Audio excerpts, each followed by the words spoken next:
Welcome back to the channel. In today's video, we are talking about something I've wanted to make a video about for a very long time, and that is how to actually get brand deals as a content creator. Recently, I've been able to work with a company called Doer. They reached out to me, but hilariously, I have DMs from them in 2019 asking to work with them because I absolutely love this company. I was always so excited to be able to work with them. So I want to give you the ins and outs of how I've been able to get all of my brand deals over the last few years and how you can sustainably do that for yourself if you are an already established content creator or are somebody that's wondering how a content creator can even make money in the first place, because brand deals are only one piece of a very diverse pie of income streams that are available to you. So with that, let's jump into part one. The first thing that every content creator needs to do if they want brand deals is to get clear on your niche and your audience. It's because brands work with specific content creators in order to reach an audience more efficiently than if they were to run ads or do some other marketing tactic in the first place. And as a content creator, you can offer brands a more niche audience directly in line with who they're targeting, assuming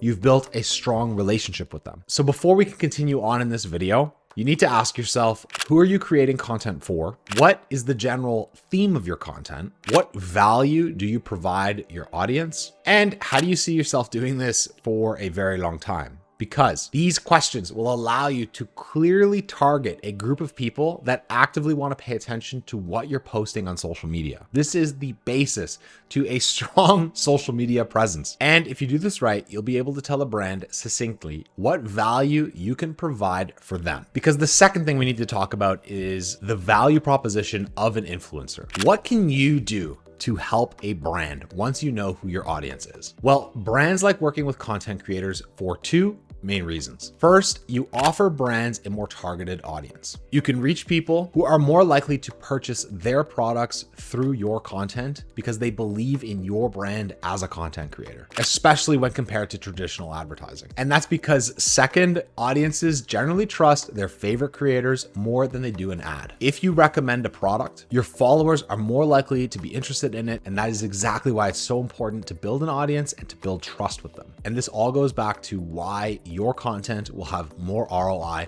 for the brand, like we talked about in the beginning. For example, for myself, my content generally revolves around travel and street photography, and I'll provide tips and tricks for content creation, good, engaging street photography of Toronto a lot of the times, and of course, beautiful content that I like to make about travel destinations that I'm going to in order to inspire other people to travel and get creative. And my audience has come to know me for years now. I've been posting on Instagram for 5 years, if you're somebody following me from the early days. And so the reality is then that if I work with a brand, if you've been following me for such a long time, the chances are that I really believe in the brand that I'm promoting to my audience, because A, I've taken way less brand deals than literally every content creator that has been doing this as long as I have. And two, I'm intentionally doing that because I don't want to just work with everybody and rely on brand deals for promotion. That's the quickest way to dilute your value as an individual. Okay, so once you got that sort of brand direction piece out of the way, the next thing you need to start thinking about is setting your prices. And this is something that every beginner creator literally struggles with, and it's totally okay. Now, you've probably seen a lot of tools out there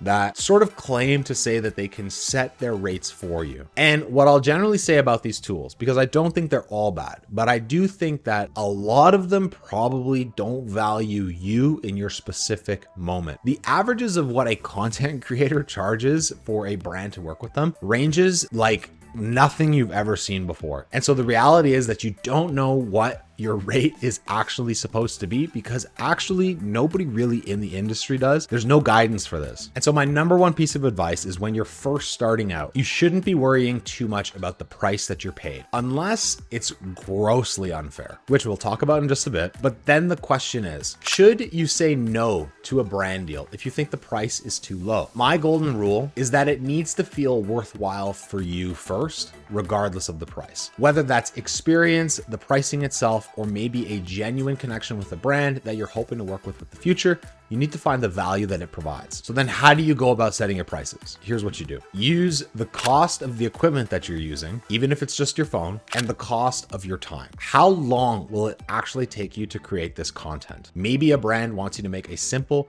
talking head reel that goes to your audience and has a minimum view range of 10,000. Could be that simple, or it could be extremely complicated and take 3 days. Whatever it turns out being, those metrics for those variables is your base rate. Then factor in the value you bring to that brand with your audience and engagement. This is technically what the brand is wanting to pay you for, because that's inevitably the value and the product that you provide for them. Taking those two things and figuring out what an average rate is a good place to start. As you start closing brand deals, you'll start to realize where your value actually sits, and that will generally determine your rate for future partnerships. My one quick piece of advice though is to never do a brand deal for under $200. Anybody who's looking for content without really any expectation for payment, or even just actually paying for the value of a view, is not somebody that's probably worth working with. Now, the only thing I will hint at is that deals for product have to be assessed correctly, because a lot of the times brands will send products in the expectation that if you do a good job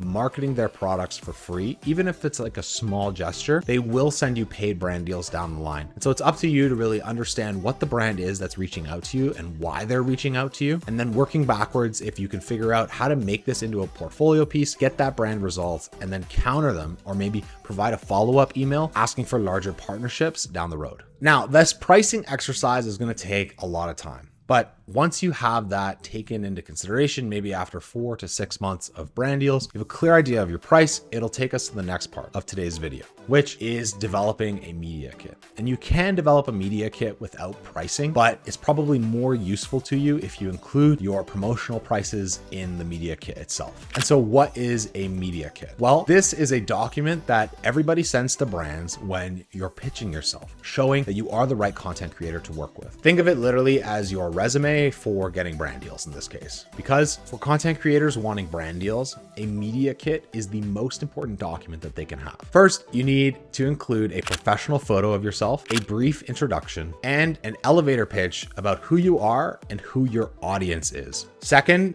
ideally, detail your pricing and the types of brands you generally like to work with. For example, you might offer brand integrations on YouTube, promotional Instagram stories, or feed posts. Include examples as well, if possible. Third, add the key stats about your platforms. This is just a digestible way for a brand to realize that you do have value that you can provide them, because you're showing them the results potential of if they work with you. Finally, always include a final page with a photo of yourself, a strong CTA, and any verbiage like a tagline or something that encapsulates your brand and just leaves them with a good feeling. Now, you can create your media kit using anything. I personally use Canva. I think they already have a great number of templates to get you started there. But once you get to like another level with it, you probably use Photoshop if that's something you really want to, but Canva is more than enough. And the next section, with your media kit prepped and ready to go, how do you find brands to work with? Literally, you got to reach out. And you have to interact with them. When you're just starting out as a content creator, the best way to find brand deals is to reach out directly. Make a list of the goal brands you want to work with. Send them all a short, personalized introductory email if you can find good marketing contacts, and explain why you love their product and how you can add value to their brand. Also potentially have a loose pitch concept in your back pocket that you can maybe tease a little bit in the body of the email, because this will likely be the next thing that they ask you for is, what exactly do you want to make for us? But generally, we're just trying to make contact first with this one. Attach the media kit that we also talked about earlier so that they have a clear picture about who you are. You don't want to explain all of this in the email. That's why we made this document in the first place. And then also make sure that you're still tagging the brand that you're wanting to work with in your content. If you're cold emailing out to brands, but not sort of warming up to them in the first place, whether that's through commenting on their posts, liking their posts, or tagging them, showing that you're already using their products in your content, they likely aren't going to want to work with you that easily. And so if you can make a post while you're sending out these emails, that's the best way to go about doing it. Likely then, once the brand reaches back out to you and says, hey, X creator, we'd love to work with you. We love your content. What would you have in mind? You then have your loose pitch idea ready to go. You know, you have a starting point. You're not just starting from scratch, but there's a lot that goes into pitching brands that really allows them to know you mean business. You're not just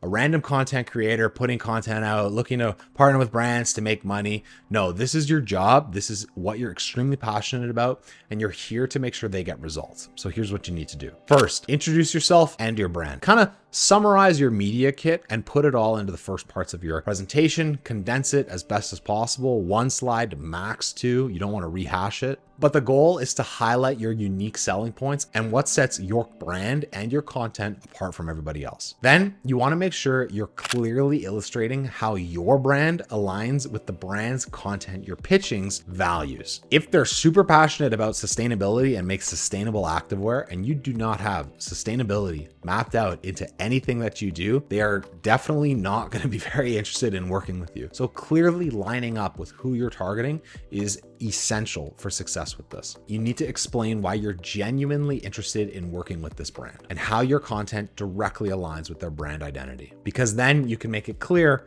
how this partnership will benefit them in working with you rather than the reverse. And then finally, you'll want to include the breakdown of that pitch itself. What are the specific collaboration ideas that you want to work with? For example, in a pitch that I had done previously with an automotive company, one of the things that I did was create a concept for a drive on the Sea to Sky Highway in Vancouver, going up to Whistler in British Columbia, where I would get a hold of a car, take photos along the way, show how this was one of the best adventure vehicles for this time of year, and then provide the brand with assets that they could use in their promotional materials, whether it was on print and billboard, make strategic short form videos that they could use in their ads on social media, and also integrate the brand on my own presence, all centered around that theme of this drive on Sea to Sky. And so it's things like that that you need to think about, where it's a cool idea, it's something that the brand would want, here's how it would benefit the brand, and then how it integrates with your brand to make it all come together. And so that will take us to the end of the video. The end goal at the end of the day, if I could leave you with any piece of advice, is to ensure that the brand deals that you're looking out for are actually there for long-term relationships. I've had the brand deals that were one-off partnerships just because I was curious about working with the brand, that unfortunately didn't amount to anything, because at the end of the day, I wasn't a good fit for them and they weren't a good fit for me. But it just sort of was like testing the waters. And I think if there's anything that I've been actually very successful with, it's been very choosy with my brand deals. Have brands put a lot of money in front of me that I wanted to take? Yes, absolutely. But did it align with my mission, my ethos, what I was trying to communicate to my audience?